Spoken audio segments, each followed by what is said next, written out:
की उम्र लगभग 30 साल हो चुकी थी। वो एक स्कूल में टीचर की जॉब करती थी। अंजलि के घर में उसकी माँ के अलावा उसका छोटा भाई और भाभी भी रहा करते थे। 30 साल की उम्र होने के बाद भी अंजलि की अब तक शादी नहीं हुई थी। इस बात को लेकर अंजलि की माँ रुक्मिणी देवी काफी परेशान रहा करती थी। माँ, मैं स्कूल जा रही हूँ, जरा मेरा टिफिन तो दे दीजिए। अब क्या पूरी जिंदगी मैं तुझे टिफिन बनाकर देती रहूंगी? अरे कुछ सोचा भी अपने बारे में या बस ऐसे ही? क्या माँ, सुबह सुबह फिर वही बातें लेकर बैठ गई। माँ गलत क्या कह रही है अंजलि दीदी? इतनी उम्र हो चुकी है आपकी, माँ कब तक आपकी सेवा करती रहेंगी? भाभी, मैंने माँ को कब कहा कि मेरी सेवा करो? वैसे भी अपना टिफिन मैं खुद तैयार कर लेती हूँ, बस टेबल से उठाकर देने को ही तो कहा था। वैसे अंजलि दीदी, देखा जाए तो टिफिन उठाकर देने की उम्र तो आपकी है। आपका अपना घर परिवार बच्चे होते तो ये जिम्मेदारी आज आप पूरी कर रही होती। एक बात मेरी समझ में नहीं आती, अगर मेरी शादी नहीं हुई तो इसमें मेरी क्या गलती है और तुम सब लोग मेरे पीछे क्यों पड़े रहते हो? अरे कुछ कहना क्या, पीछे पड़े रहना होता है? अपने छोटे भाई को देख, तुझसे 3 साल छोटा है लेकिन दो बच्चे खेल रहे हैं आंगन में। मुझे आप लोगों की कोई बात नहीं सुननी, जा रही हूँ मैं। और आप में से किसी को मेरा कोई काम करने की जरूरत नहीं है, मैं खुद संभाल लूंगी। इतना कहकर अंजलि वहाँ से चली जाती है।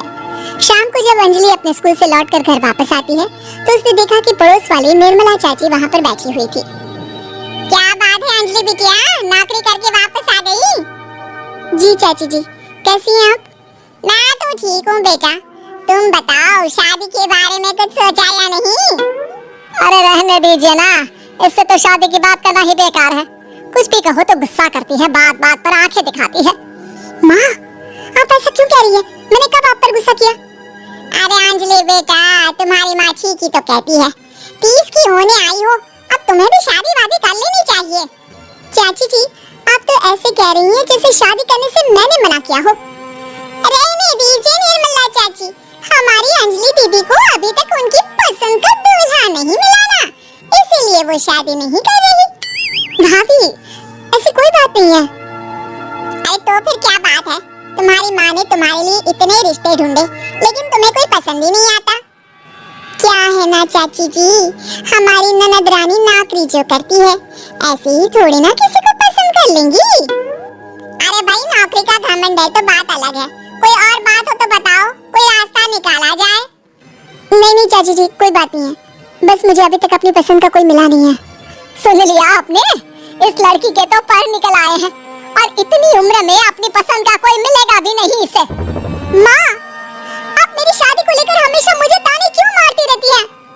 अपनी माँ की बातें तो ताने लगती है। ताने हैं? बताओ, मैंने कुछ गलत कहा क्या? देखो, ये सब छोड़ो, मेरी दूर की बुआ का बेटा है, उसकी अभी शादी नहीं हुई है, उम्र होगी कोई 34-35 साल। आप कहें तो बात आगे बढ़ाऊं? अरे हाँ हाँ, क्यों नहीं, ये भी कोई पूछने की बात है। अरे जल्दी से लड़के को यहाँ बुला लो। माँ, आप मुझसे पूछे बिना मेरी शादी की बात करने जा रही हैं और मेरी उम्र 30 भी पूरी नहीं हुई है। निर्मला चाची कह रही है कि वो लड़का 35 साल का है। अंजलि दीदी, आपको क्या लगता है इस उम्र में कोई फिल्म का हीरो आएगा आपके लिए? देखिए, अब पसंद और नापसंद की बात तो रहने दीजिए, पसंद करने की उम्र तो आपकी निकल चुकी, अब तो जो भी मिले उसी से शादी कर लीजिए, इसी में भलाई है। तेरी भाभी बिल्कुल ठीक कह रही है, अब जैसा रिश्ता मिले उसके लिए हाँ कर देना ताकि हम भी गंगा नहाए। ठीक है, चलिए मैं उस लड़के को कहती हूँ, वो कल ही अंजलि को देखने आ जाएगा।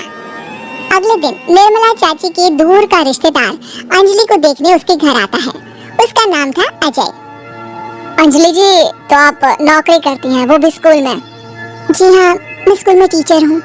हमारी बेटी बहुत होशियार है, अरे पढ़ने लिखने में इतनी होशियार है, इसीलिए तो इसकी नौकरी लगी है स्कूल में।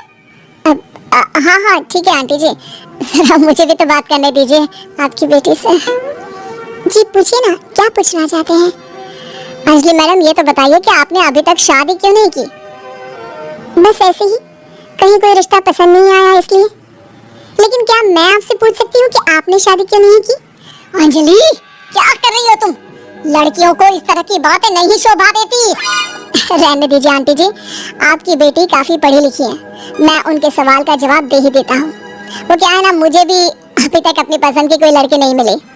अच्छा अच्छा, कोई बात नहीं। वैसे आपकी तनख्वाह कितनी है, कितना कमा लेती है महीने का? जी यही कोई 25,000 महीने।